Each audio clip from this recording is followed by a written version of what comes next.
1996, a year of innovation, a year of change, and a year where Sonic the Hedgehog said, "Yeah, I'm good," and took the world's longest lunch break. Mario was reinventing 3D platforming, Crash Bandicoot was debuting, and Sonic was technically alive. That's the nicest way to put it. Like if Sonic were a houseplant, he'd be the one you forgot to water for a month, but somehow still has one green leaf.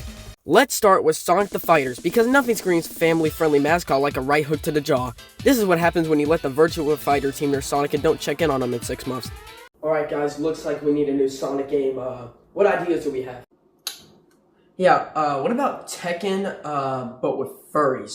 Yeah! It's a 3D fighter where Sonic characters beat the stuffing out of each other, and honestly, it's kind of fun and adorable. Sonic punches Tails, Amy smacks people with a hammer, and then there's Bark.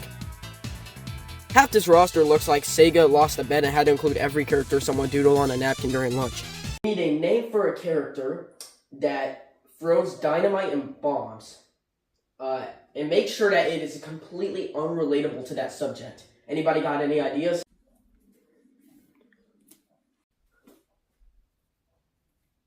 This is perfect! The game is short, janky, and feels like a close-to-finished prototype that escapes Sega HQ.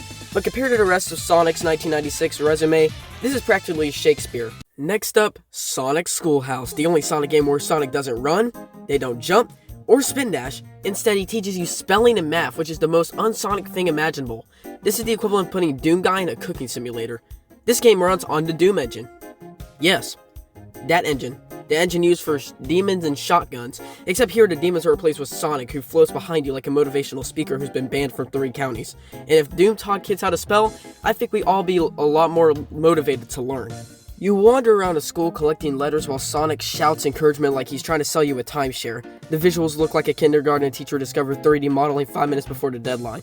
The walls are covered in clip art, the floors are made of JPEGs, and Sonic's voice sounds like he'd been trapped in a cereal box for 3 years. This is the game parents bought when they wanted their kid to stop liking Sonic. Or, for that matter, learning. Alright guys, it's time for the big release of Sonic 3D Blast, released for both the Genesis and the Saturn for some reason. It's the game that asks, what if Sonic controlled like a shopping cart with a broken wheel? The Genesis version, it's fine. It's isometric, it's slow, and it's about collecting flickies. Birds who scatter like they're late for a dentist appointment. The pre-rendered graphics look like someone smeared petroleum jelly on the cartridge, but hey, it runs. Then there's the Saturn version. Same game, but shinier, and it's double the bits. But you can barely tell that.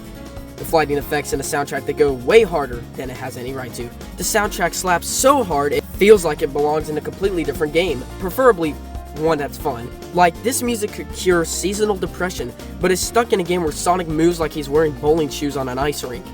The Saturn version is like putting a spoiler on a minivan. It doesn't fix the minivan, but at least it looks like it's trying. Both versions are playable, but they're also the gaming equivalent of eating plain toast. You can do it, but you're not bragging about it, unless you're British. Finally, Sonic Blast for the Game Gear. Not to be confused with 3D Blast, because Sega naming conventions were written by someone who hates clarity. This game tries to use Donkey Kong Country style pre-rendered sprites on hardware that can barely handle existing. Sonic looks like he's made of wet clay. Knuckles looks like he's melting.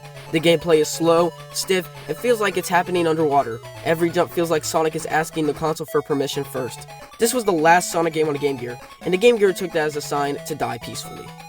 So that's Sonic in 1996, a fighting game, a school simulator, an isometric fever dream, and a handheld claymation disaster.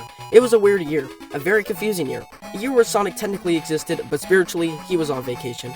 But hey, at least things got better, right? Right?